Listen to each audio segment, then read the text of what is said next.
We're back, brothers and sisters. We're here. We're live. We're in the House of Justice, 106 West 145th Street. Call somebody. Tell them the action is on the air. The Reverend Dr. Al Sharpton is in the house, and he is getting ready to come to you. I'd like you to get on your feet right now for the president and founder of the National Action Network, the Reverend Dr. Al Sharpton. No justice, no peace. No justice, no peace. No justice, no peace. No justice, no peace. What do you want? Justice. What do you want? Justice. What do we want? Justice. When do we want it? Now. When do we want it? Now. When do we want it? Now. When do we want it? Now. Hug the person next to you, tell him you love them.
National Action Network Change Choir. Give them a big hand. Give them a big hand. Certainly we're happy to be with you another Saturday morning. For you that are here live in the House of Justice, 106 West 145th Street in the Village of Harlem. And for you that are listening live on 1190 WLIB AM in New York, and you that are watching live stream around the country and even parts around the world at www.nationalactionnetwork.net. We're happy to be with you another Saturday morning where the action is. Give a hand to our presider, attorney Michael Hardy, and our musical director, Brother Brabon Neal.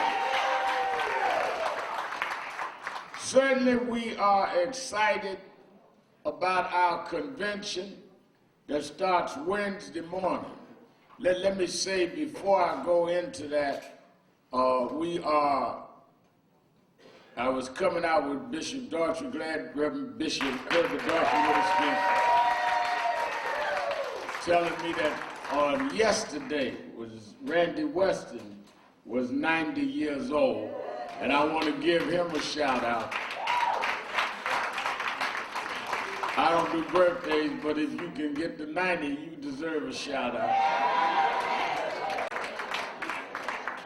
but we can beat him here at the House of Justice. We have lifetime member Earlene Jackson is 92. 92 years old.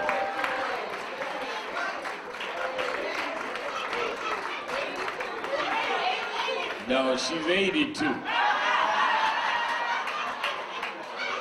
82. I'm trying to help get her up there. So since I gave you 10 years, when you get to 90, you're gonna have to give me a second lifetime member. I think we gonna have to make at this convention lifetime go to 90.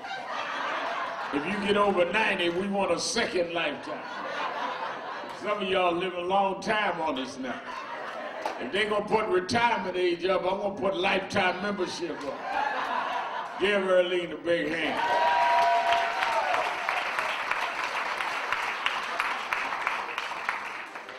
This Wednesday, as the convention opens at the Sheraton Times Square and goes through Saturday, I want everybody not only to be pre-registered, but to be very serious about the work that has to be done.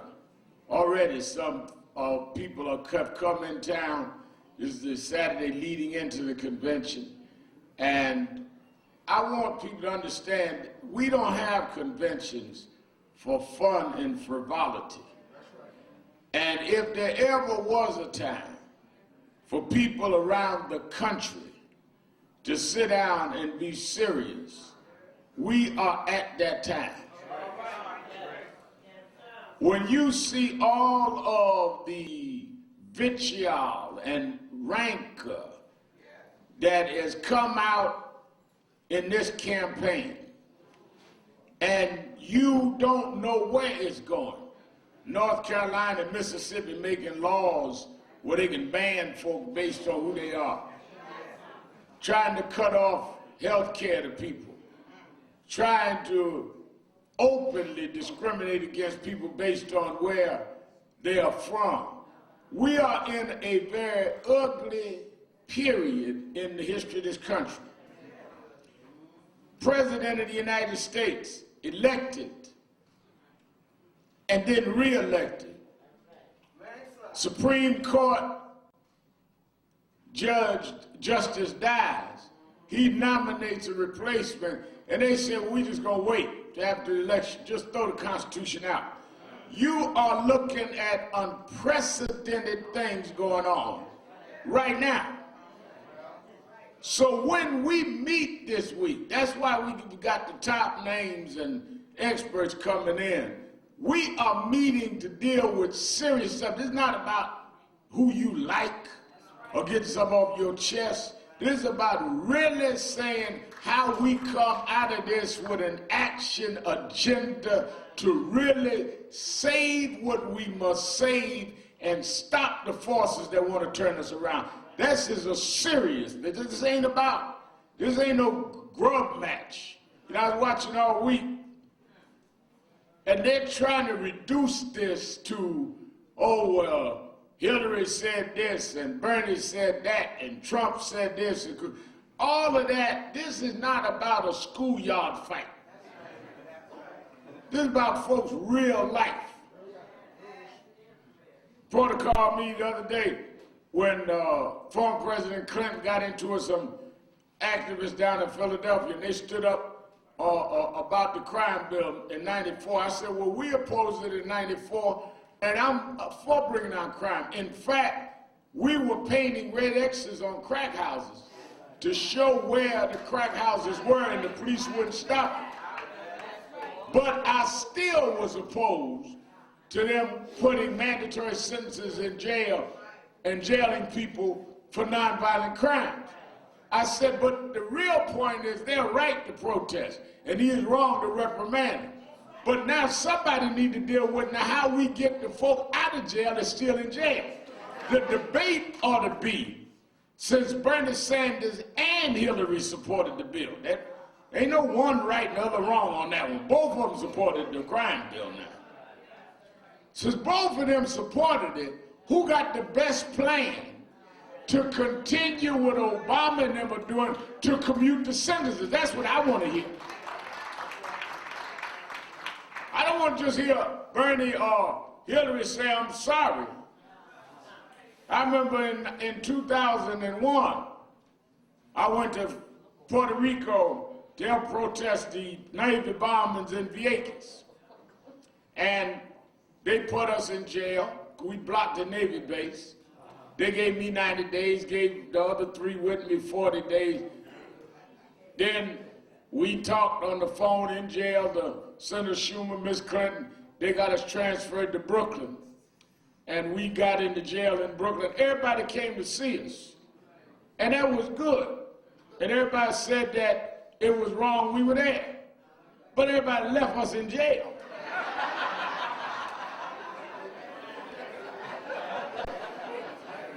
God come, Senator Schumer here to see you, Reverend, open up the cell. I went down and see him. Before I get out, Senator Clinton, Hillary Clinton was a senator, went down to see her. But they went home, I went back upstairs in the cell. So while y'all are arguing about all this stuff, there are still people in jail under that bill. That's what our convention is about. How do we get people that should have never gone to jail under mandatory sentencing law, how do we get them out of jail? That's what an action network is about. Not just getting off your chest, but getting out your cell if you had no business in there.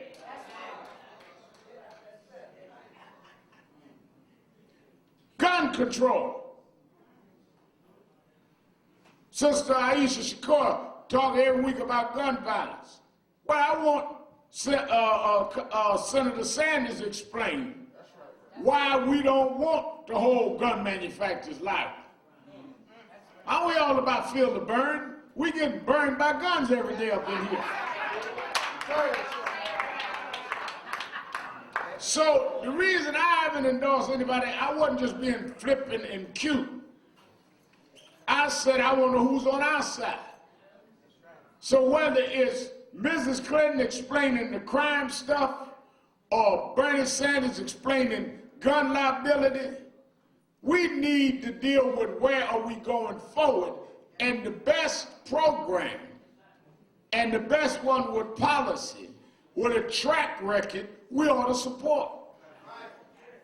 But if you just gonna go by how you feel rather than the critical issue of your time, then you cannot get angry later when you got nothing because you were too easily swayed without some real concrete, substantive decisions.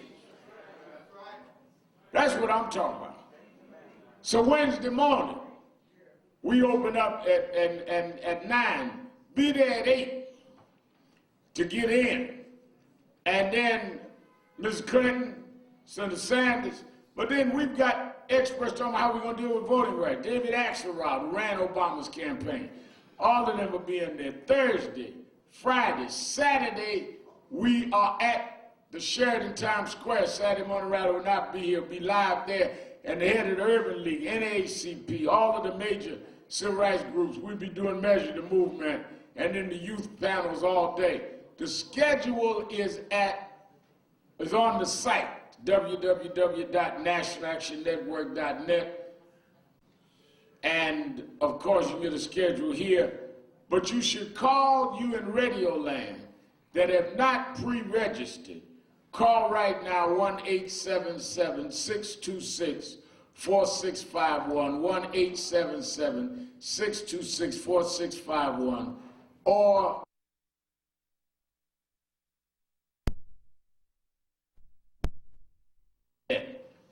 well, one of the things that I think is important as we prepare for our convention, and it is the first gathering of national civil rights community this year, is that we are in an extremely delicate time. When you look at, and some of us, I think, don't understand the gravity of the time and don't understand the expansive problem. We get one issue and only get limited to that. We've got to deal with a plethora of issues at the same time. I was looking this morning. Many of you remember just about 3 weeks ago we had a town hall meeting here with the correction officers. Then I went to Rikers Island. Well, this morning they announced Wednesday a policeman beat a guy in the Bronx, holding cell, a correction officer. So you got to deal with correction officers and police brutality. Gardner family here this morning. All of the families will be in Ferguson, and all of them will be here this week. But you got to deal with health care and education. I was reading the educational statistics when they're having this debate around opt-out, and nobody is coming up with, well, why is it that in our communities, young students in the same educational supervision are getting less skills in reading and math, and nobody mad about it? Well, Reverend, how many people are involved, which is part of the problem, and how do we activate it? I go to some schools. How many students in the school? 1,500. How many parents go to PTA meeting? 15.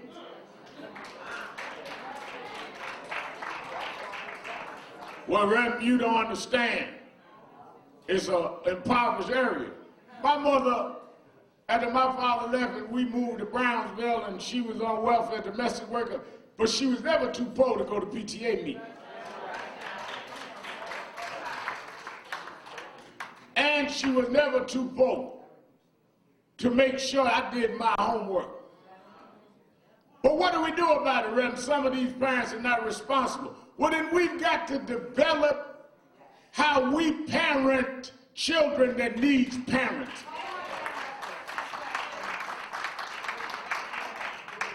So what we did in National Action Network, I was listening, James Gray was talking about the history of the network when he was doing his civil rights report this morning.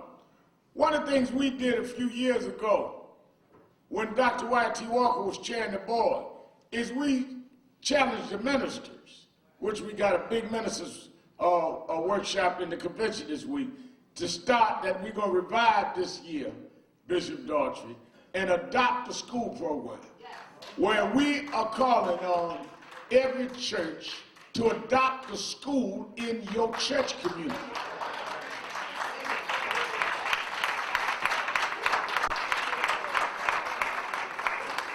You don't need no budget. You don't need nothing from downtown. You say, my church is here, there's school around the corner, I'm adopting the school. Now, what does that mean? That means you go meet with the principal, you go meet with the teachers, you say, I'm going to be at the PTA meetings, I want all the students to know they can come to the church, do their after school work, I want them to know that we care. When we started the program, Dr. Walker said to me, he said, I did not know how much this was needed. He said, but I got up in church, he was pastoring N.A.N then, and announced we had adopted the school, and I want all of the children in N.A.N, when you get your report card, bring them to me. He said, to my surprise, I got over 120 report cards. He said, but what showed me, Reverend Al, that it was needed and effective is one little boy came to me and said that I was doing C's. I'm doing A- now. And he said, really? He said, why? He said, because I didn't want to bring you a bad report card.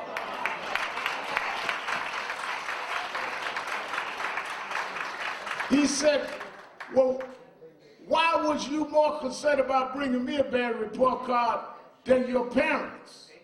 He said, well, my father's in jail, and my mother never asked me about a report card. He said, the fact that somebody cared enough about me to want to check me made me want to be better.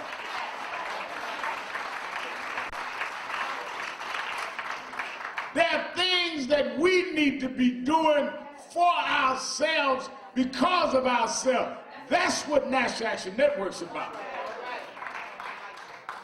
I don't need de Blasio or Farina to adopt the school on the corner and go and take care of business with those children. But many of us only want to be activists when something happens. But activism is something you do every day. And it don't have to be on New York 1. It's about knowing what you do to make a difference every day in your community.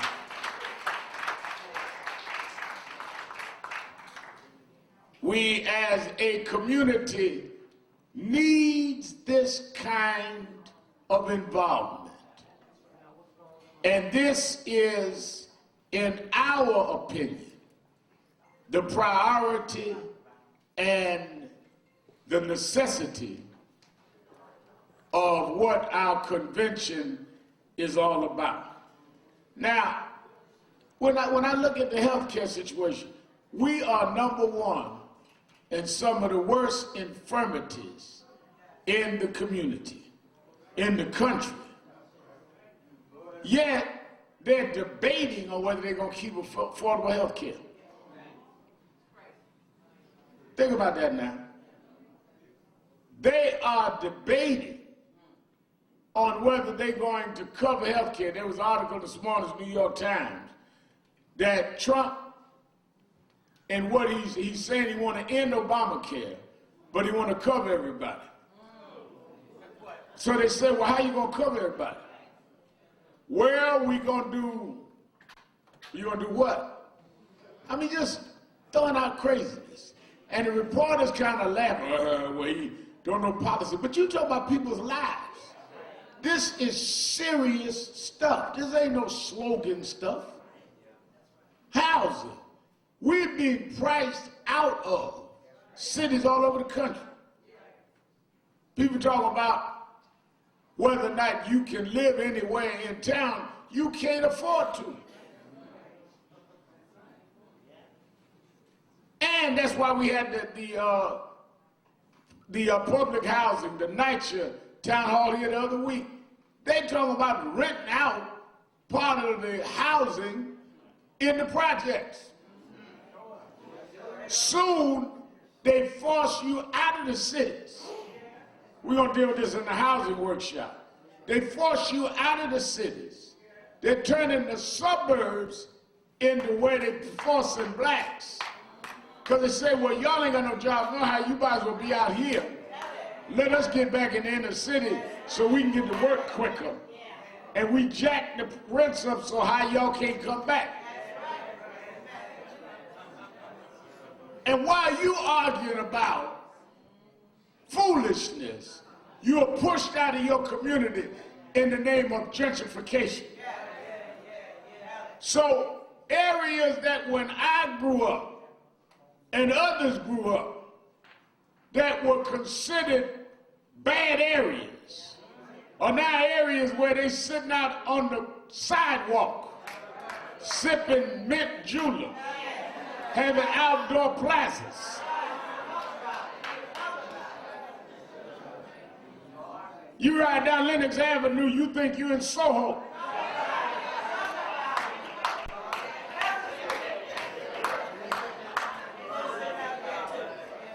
Or 8th Avenue, you think you're in Greenwich Village. Now, what is my point? My point on that is, when we talked about how we develop our communities, support our businesses, stop the redlining of bank loans, well, y'all just talking divisive. If they are developing these areas now, it means they could have done them before.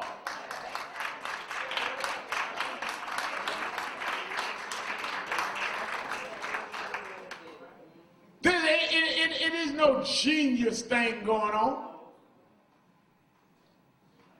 We adjourned this morning. I want y'all to give a hand to the chapel, to the Church of St. John's Borromeo. Give them a hand as they march against violence all over Harlem today.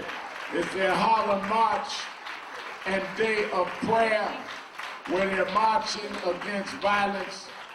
And as they passed by, we've got to give them recognition. Give them a big hand as they keep on marching. All right. Thank y'all for coming by.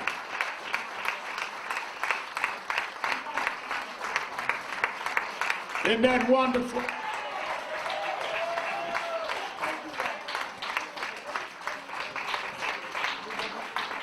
Now, as I was saying, because I want y'all to get the gravity of this, we are looking at the same buildings and structures that we could have developed, being developed in our face by others like there was some magic to that. Y'all follow me on this now? So rather than you just looking and saying, oh, they done pushed us out, we mad. The question is, how come the same banks and the same financial institutions and the same lenders that are developing these restaurants and these co-ops and these condos that they're bringing in others would not lend the money and invest with us? Same buildings, same streetcars, same communities. Lenox Avenue ain't changed physically, but they changed who could deal with the physicality. So that's why my challenge, when y'all talk about bringing down the big banks, Sandy's right, let's stop having the big banks. But that doesn't change the redlining and the racism in the finances, big or small. Somebody gotta address how we cut out. So Sandy said, we don't need banks that's too big to fail. Well, big or small, they failed us. That's why I said to them, well, what about race? We got to deal with Wall Street, Main Street. Yes, Senator, but we also got to deal with Martin Luther King Boulevard. We ain't on Main Street. They discriminate against us on Wall Street and Main Street. Wasn't like our children couldn't open up cafes in Harlem. They couldn't get the business loans.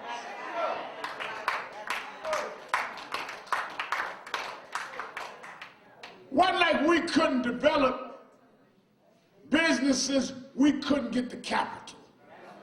And that's what we must address. And if we don't address it now, while they're electing the people that will make the decision, when are we going to address it? I don't want your sympathy, I want your policy to open up doors.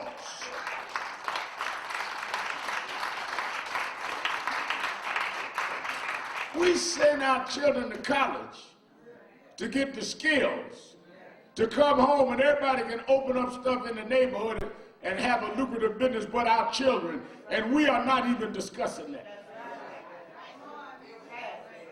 It don't take no genius to open up one of these stores. It takes capital.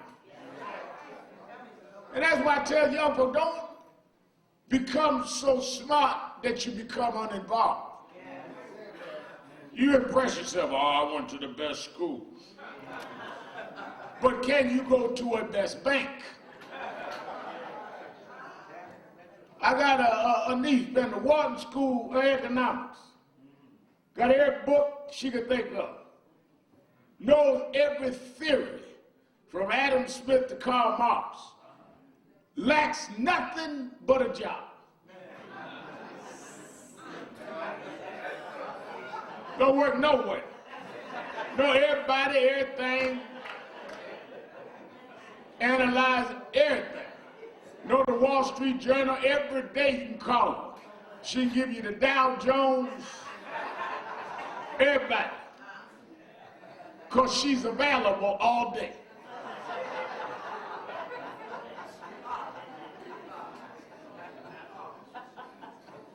So I called her, down in Florida, how you doing? Good. What is the economic forecast? Because I don't understand what Paul Krugman wrote. Well, let me explain this to you this way, Uncle Al. Well, what about this? Well, let me explain this. But by the way, Uncle Al, do you have a job? Can I work for you? You haven't been to one. I dropped out of Brooklyn College. Because I had enough sense before I dropped out. I got 3 bad habits. Breakfast, lunch, and dinner. You got to eat somehow.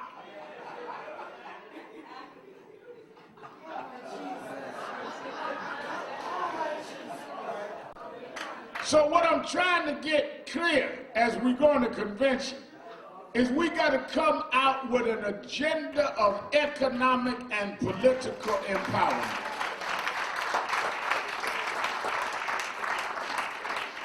So when we talk about, give you an example, Central Brooklyn. Many of y'all from Central Brooklyn, live in Central Brooklyn. I grew up in Central Brooklyn. When you look Bed-Stuy, Fort Greene, all Brownsville, Clinton Hill, when you look at the historic churches in Central Brooklyn, Concord, Bethany, Cornerstone, all that, Brown Memorial, all of them. People are asking me, remember how you grew up preaching all those churches? You remember Bethany now. How is the congregations? First of all, wrong question.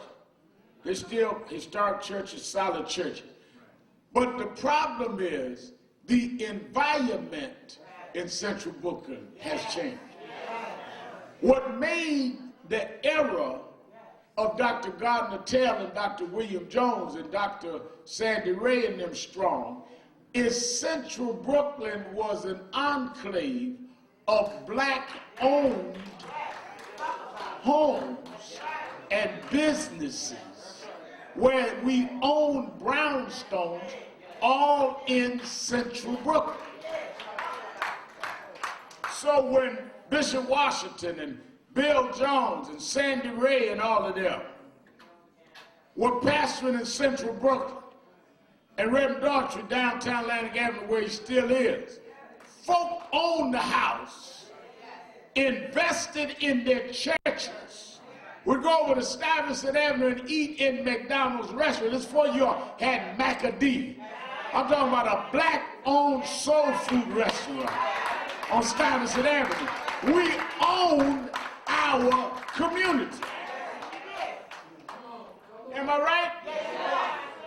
But when they went into changing the mortgage policies and lending policies, and they had the liberals take over our politics, they told us it was more important to put them in than protect us. Now let me tell you, watch this. Reverend Daughtry tell you this. How they tricked us was they tell our kids, follow us. All of them talking about black ownership and all that, they crooks. They crooks. Let us handle everything. They bought up the neighborhood, forced us out, wouldn't give us the bank loans. Now you go in those same communities. We do not own those brownstones.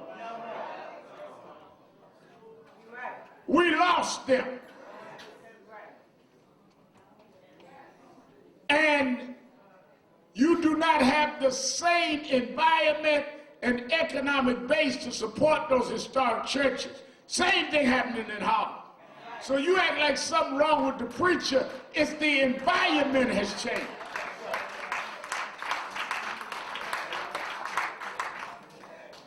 Well, can so-and-so preach like so-and-so used to preach? No, is there a community surrounding the institutions? And what they've done is flipped our communities right in our face. And we have not addressed it. That's what we need to be dealing with the mayor and the governor and the senators and them about. That's the discussion that we need to be having on Wall Street about the lending. But we sending folk with one issue to the city council. Just one thing. All they care about one thing. And they may be right on the one thing, but while you on your one thing, they're doing land deals and lending deals. And you on your one little thing, beat your one little drum, and they put your little picture in the paper and you happy.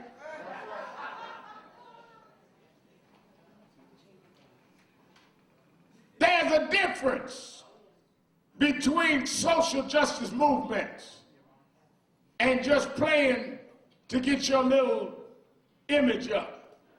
So you don't went from organizing to branding. I talk to activists, well, what about how we gonna deal with these issues? Well, that don't fit my brand. Your brand? I told one of them the other day, oh, excuse me, I thought you was an activist. I know you was a hip hop artist. Get on a march and you doing a selfie.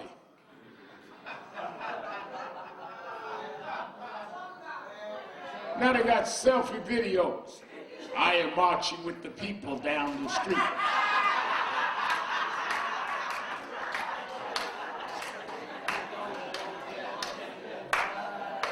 We're talking about something serious. You trying to get up your selfie numbers. And some of the old folk don't even know what it is. I down South Carolina, one preacher, he told me, Reverend, let's do a selfish. I said, it's a selfie. You might be being selfish, but it don't exactly call it that.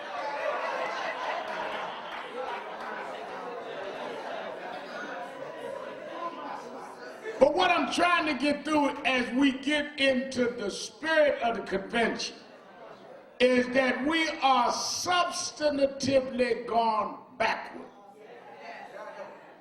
Ken Burns has a documentary coming out on Jackie Robinson. And Jackie Robinson, he did the first one, did my television show, and he's doing the second one's coming out. If you look at that Jackie Robinson story, Jackie Robinson come to New York to play for the Brooklyn Dodgers, broke the color line. He stayed in Bed-Stuy, right down the block from where I'm talking about on Stuyvesant, where McDonald's restaurant used to be. That was a solid black community that we owned. That's where I grew up in. So we understood what we could do. You need, if you're a sociologist or study sociology, you need to ask yourself, how could blacks have more economic stability and home ownership in the 50s than they got now?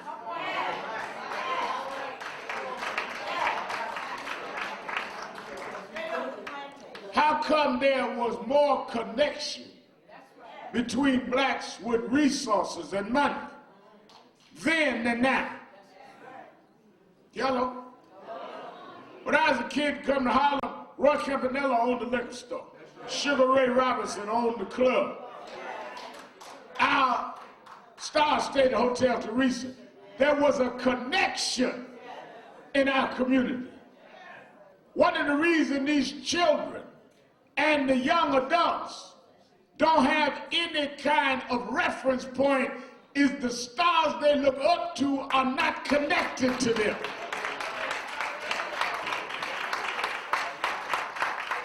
There's no connection. They don't go to our churches. They don't eat in our restaurants. They have nothing to do with us. They sell their product to us, but they deal totally in another world and don't understand that it undercuts the economic strength of our community.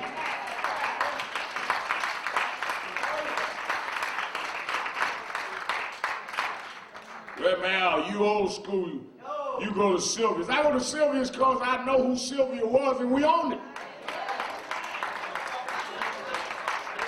You can eat chicken anywhere. sanctified about no chicken.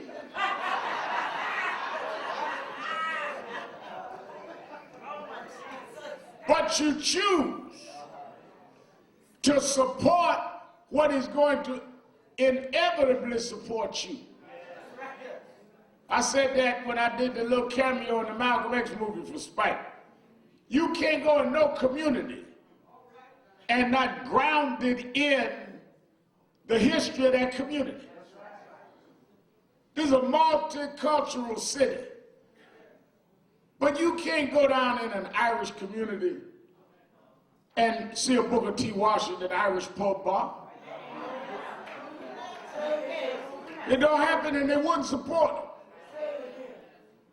You can't go in an Italian neighborhood to a Marcus Garvey Linguini store.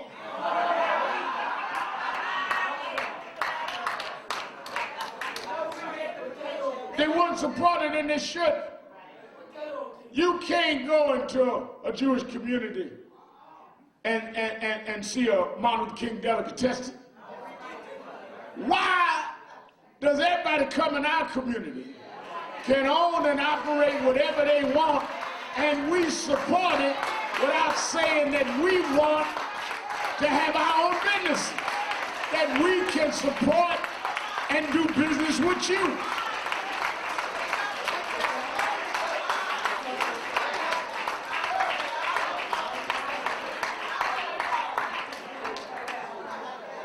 One of the things that we coming out this week with, we want to meet with the lending and the banking institutions about investing in our community, or if you invest in others, we are not going to support them in our community.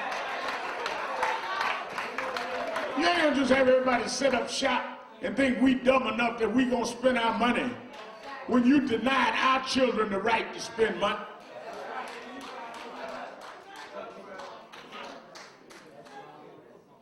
They have risk capital, but they don't risk it on us. Venture capital.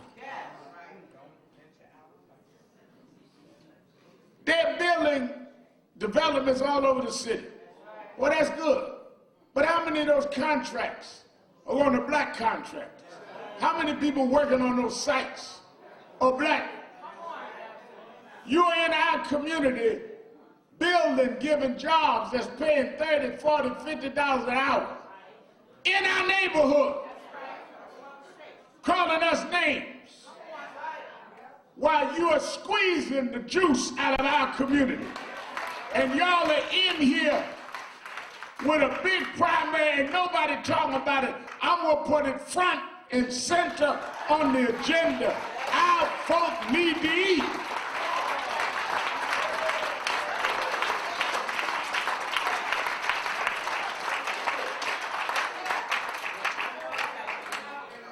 But some of us are afraid to deal with the real issue. Right now, y'all got a lot of corporations coming out. That's right, because that's who need to be talked to. Yeah, well, they'll get y'all in a room and buy y'all. Nobody bought us in 25 years. I do business.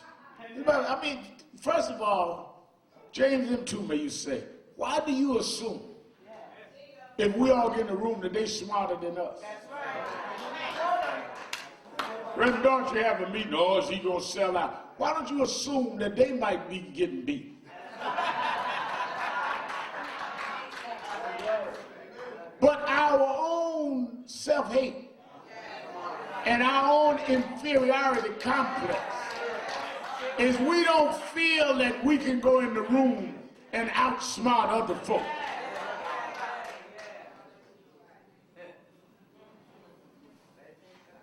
We don't remember everybody a problem is in the world.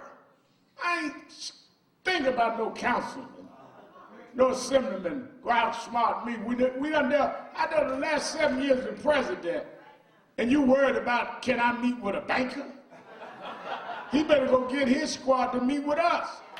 We have got to stop minimizing our ability to take care of our community.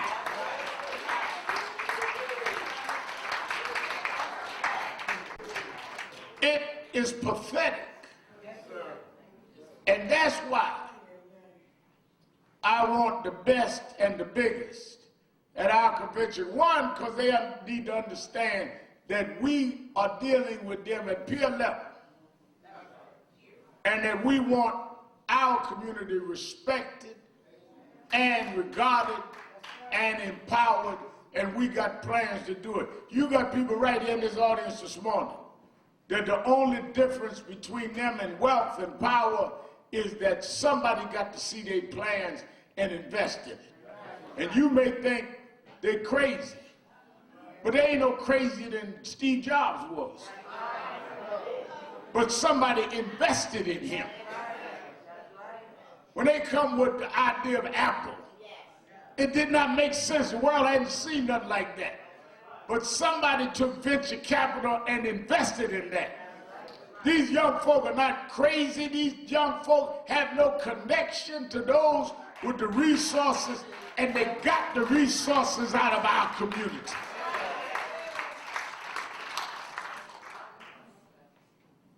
So that's why I started with telling you that there's no magic about this. I remember when I was growing up in Brownsville, they used to tell us, don't go to Fort Greene, it's dangerous. They tell people Fort Greene, don't go to Brownsville, it's dangerous.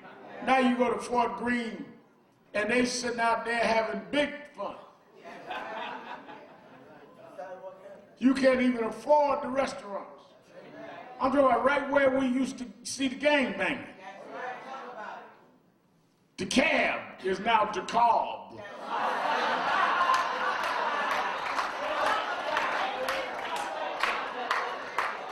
God said to me the other day, I'm going to so-and-so restaurant on DeKalb Avenue.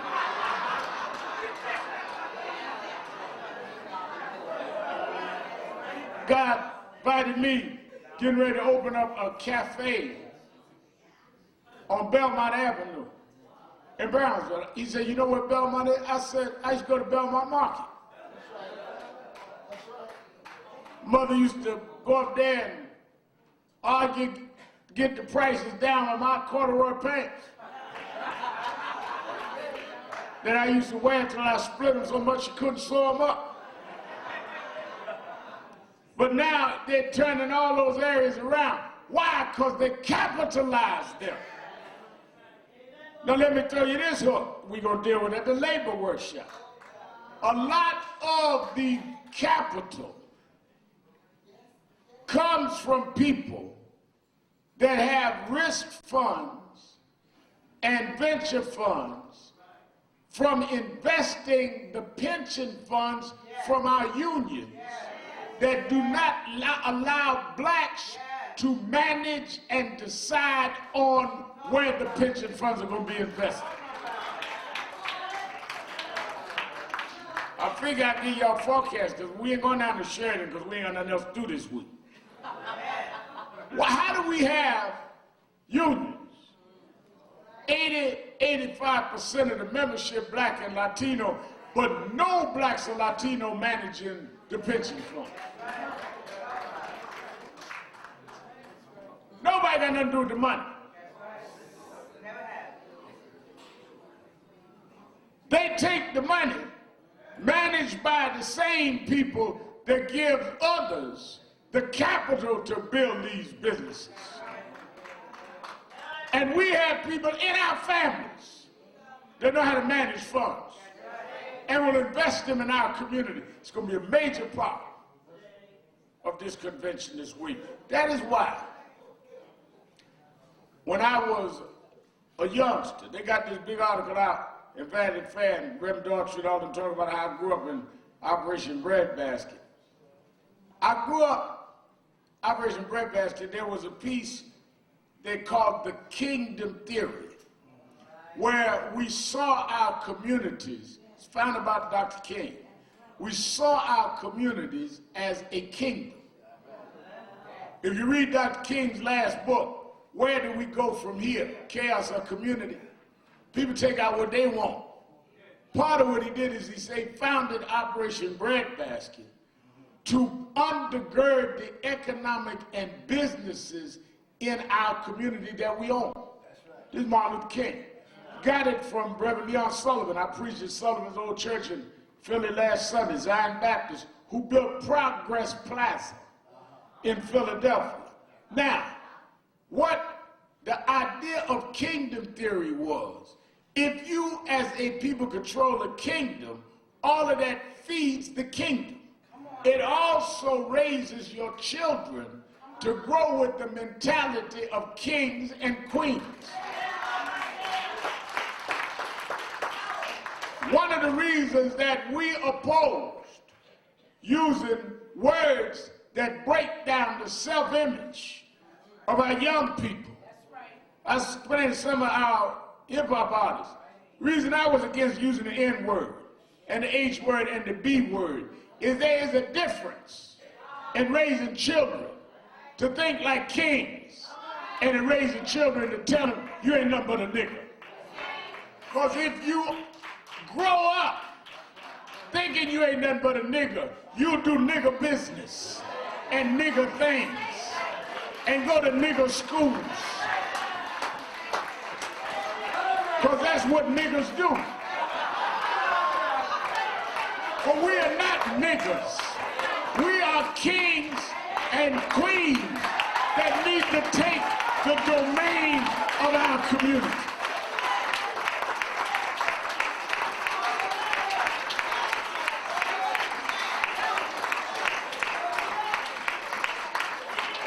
That's why the Bible said, as a man thinketh, so is he.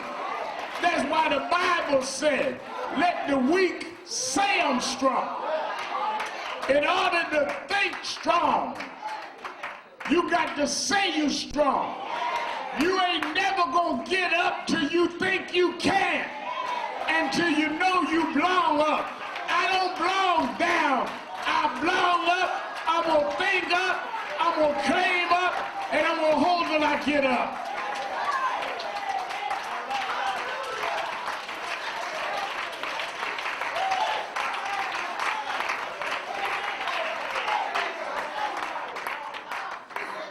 Raising your children to get along with the landlord. Raise your child to be the landlord.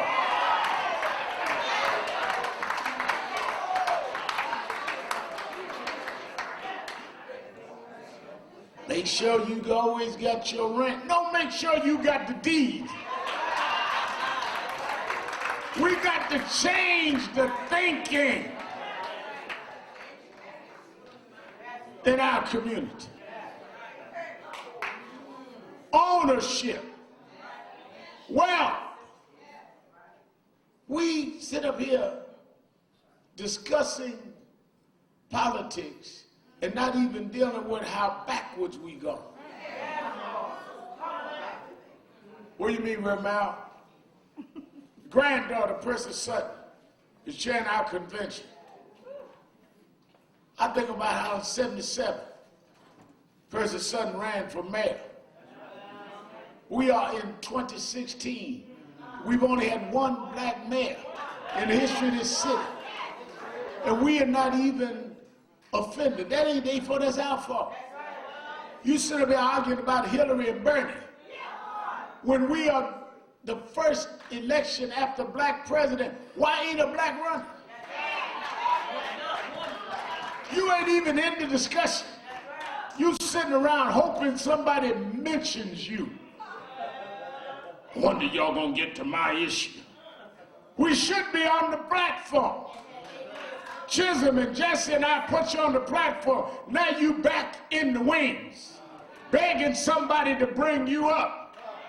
When I stepped up and told them, y'all step aside, I got something to say too. We've got to re-energize our young folk to know who they are.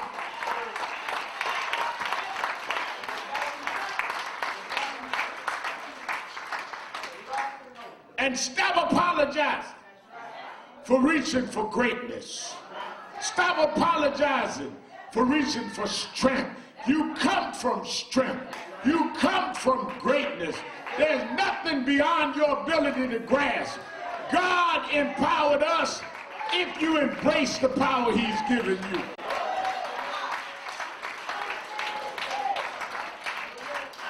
if you stand in that, I'm going to leave you with this. If you stand in that, those that you think are bigger than you will end up seeking you out.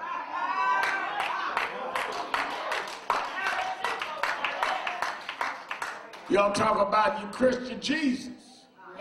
Demonstrated so much power. Healing sick, empowering those that were lost. To where the wealthy and the rulers that were in charge end up coming to him. Nicodemus had juice. Nicodemus had stature. Nicodemus had clout. But Nicodemus said, can I meet you? I got to do it dark because it's not politically correct. But what must I do to be saved? If you stand in the line of right, some of those with power, some of those with stature will have to come to you because there's a strength in you that their money can't buy. That's why some of them are coming to the Sheridan this week, because we stand on the truth, and truth is power. And if you stand up and fight back and hold up the bloodstained banner, God will make your enemies leave you alone. It's time to convene, y'all.